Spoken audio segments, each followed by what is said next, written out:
고생코아 안녕하세요. 비트코인 4974달러, 이더리움 2765달러. 어제 FOMC 내용을 새벽까지 보고 잠들었는데 시작하자마자 가격을 쭉 빼더니 역시나 BJ 파월 형님의 한마디마다 가격의 상승을 보여주었습니다. 어제 이야기했던 네 가지의 포인트 혹시 기억하시나요? 금리 인상의 정도와 빈도, 전쟁과 인플레이션에 대한 미국의 입장, 그리고 양적 긴축에 대한 이야기. 오늘은 어제의 내용을 한번 정리해 보면서 조금은 조심해야 되는 부분을 이야기해 보도록 하겠습니다. 오늘의 공포 탐욕 지수는 27이고요. 피어로 변경된 상태이지만 아직도 시장은 많이 얼어 있어 보입니다. 오늘의 뉴스도 한번 봐보도록 합시다. 우선 어제 FOMC 내용에 대한 정리를 한번 해보겠습니다. 금리 인상에 대한 내용입니다. 모든 시장이 예상했듯 0.25% 인상을 하여 현재 기준금리가 0.5%가 되었습니다. 더불어 앞으로 남은 22년 올해 인상을 제외하고 6번 그리고 23년 3번을 진행하여 총 10번을 진행한다고 합니다. 다만 늘 그렇듯 BJ 파월 형님은 참 대답 회피를 잘하는 것 같더라고요. 어제 한 기자가 그렇다면 지속 0.25%를 인상하는 것이냐, 0.5% 인상은 고려하지 않느냐라는 질문에 능구렁이처럼 슬쩍 대답을 회피하더라고요. 결과론적으론 상황에 따라 다르다라는 이야기로 받아들여야겠죠. 그들도 미래의 답변을 손쉽게 내리긴 힘드니까 말이죠. 어제 영상에서도 이야기 드렸지만 금리 동결은 없었습니다. 다만 많이들 예상했던 0.25% 상승으로 인하여 시장의 가격에는 큰 변동성이 없었던 것으로 보입니다. 오히려 예상했던 부분이다 라고 생각하며 가격을 좀 올려준 모습이죠. 다만 앞으로 다가올 5월 FOMC에서의 중요한 내용 발표가 추가적으로 있을 예정입니다.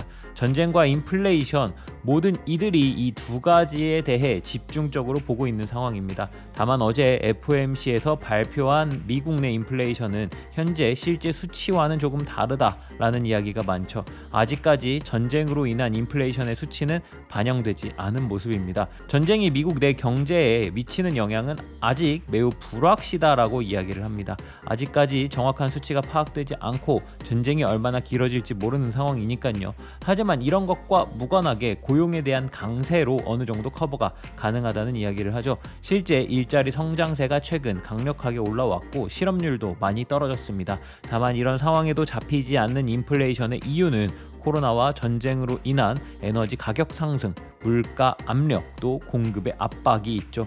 앞으로의 상황은 역시나 지켜봐야겠습니다. 다만 다가오는 5월 초의 FOMC 내용에서는 이런 전쟁으로 인한 인플레이션 수치마저도 포함된 상태일 것이라는 이야기죠.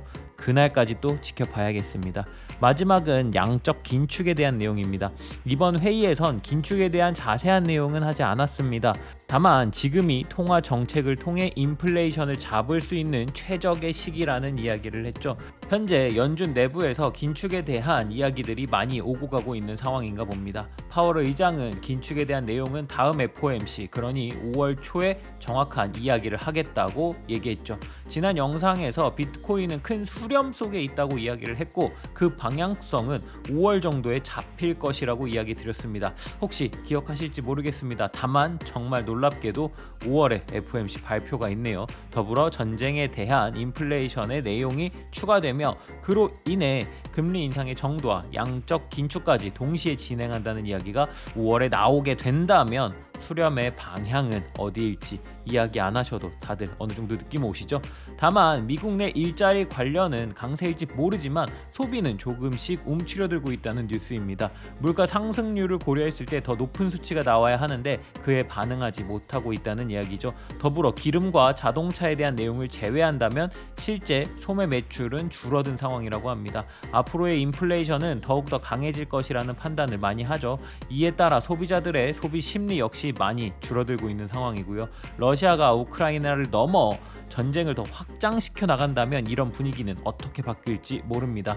우리 역시 마찬가지입니다. 미국의 금리 인상에 따라 전 세계의 경제에 영향을 미칠 수밖에 없겠죠. 또 우리나라 역시 인플레이션과 코로나로 인한 팬데믹은 같이 겪었으니까 말이죠.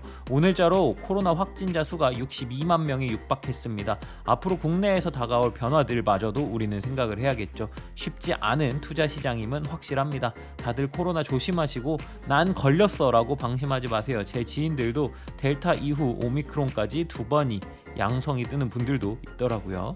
3월 17일 저는 코인 생존기의 김비트입니다. 무섭게 늘어나고 있는 오미크론 확진자, 새로운 질병이 나온다는 무서운 찌라시 뉴스가 또 돌고 있습니다. 제발 그러지 않길 바랍니다. 그럼 오늘도 코인 생존기 출발하겠습니다. 가자! 구독, 좋아요, 알림 설정 부탁드립니다. 오늘도 소중한 시간 내주신 구독자, 시청자 여러분들 항상 감사하고 사랑합니다. 비트코인 4시간 차트입니다. 어제 이야기 드렸던 빨간색 저항선을 4시간상 약 2번 정도 두드렸으나 위로 뚫어내지 못한 상황이라고 볼 수 있습니다.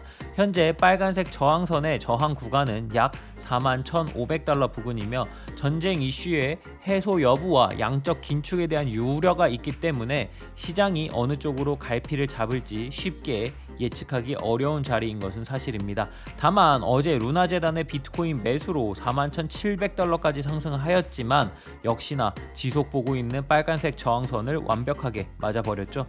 또한 새벽 FOMC 회의록 공개 시점에도 급락과 급등을 보여주었지만 재차 빨간색 저항선을 맞은 것을 보면 쉽게 상승하는 장을 주지는 않을 것 같습니다.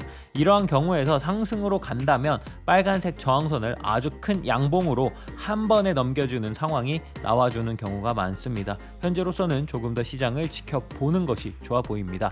하단 지지선은 35,200달러, 33,670달러로 어제와 동일합니다. 비트코인이 내릴까 말까를 반복할 때 어제 단 하루 23%를 올려버린 코인이 있죠. 업비트에서도 상승폭이 상당해 모두가 보셨을 거라고 생각합니다. 네, 바로 샌드박스입니다. 샌드박스의 특별한 상승에는 어떤 이유가 있을까요? 그 배경에는 HSBC 은행이 있었습니다. HSBC 은행은 유럽에서 두 번째로 큰 자산 규모가 거의 3조 달러에 육박하는 거대 은행입니다. 그런 은행이 샌드박스와 파트너십을 발표했습니다. HSBC 은행은 스포츠와 e스포츠 팬들과 메타버스 내에서 소통하기 위해 샌드박스 내 부지를 매입할 것이라고 성명서에서 밝혔습니다. 홍보 자료에는 HSBC 경기장까지 등장했다고 하네요. HSBC 아시아 최고 마케팅 책임자는 신흥 플랫폼을 통해 새로운 경험을 창출할 수 있는 가능성이 크다라고 말하며 샌드박스와의 파트너십을 통해 은행이 신규 및 고객을 위한 혁신적인 브랜드 경험을 창출할 수 있게 될 것이라고 이야기를 했죠. 현재 샌드박스는 JP 모건, 구찌, 아디다스, 스눕독 등의 유명 기업과 유명인들과 협력하고 있습니다. 거기에 추가로 유럽의 거대 은행까지 샌드박스의 땅을 사고 가상은행을 운영할 예정입니다. 어디까지 성장할지 그 끝을 모르겠는 메타버스 세상, 그 선두에 있는 샌드박스, 업비트에서만 85원에서 시작하여 1,600원까지 상승했죠. 그때 살 걸의 대표적인 코인이고 장기적으로는 항상 좋겠지만 현재는 냉정하게 차트를 한번 봐보도록 하겠습니다. 샌드박스 4시간 차트입니다. 3,200원의 저점 영역대를 트리플 바텀 형태로 잘 지켜내고 있습니다. 어제 상승으로 단기 하락 추세를 돌파하였으며 단기 매물대 저항인 4,100원까지 도달을 했네요. 여기를 돌파할 시 4,000원을 손절 잡고 신규 진입도 가능해 보이며 상단 저항은 4,500원, 5,100원 정도로 보입니다. 조정을 받는다면 지지 가능한 구간은 3,750원 정도로 보시면 되겠습니다. 자, 오늘은 여기까지. 오늘도 유익한 영상 되셨나요? 한 분이라도 함께 한다면 코인 생존기는 쉬지 않겠습니다. 함께 하시는 모든 분들이 페라리를 사러 가는 그날까지 코인 생존기는 계속됩니다. 쭉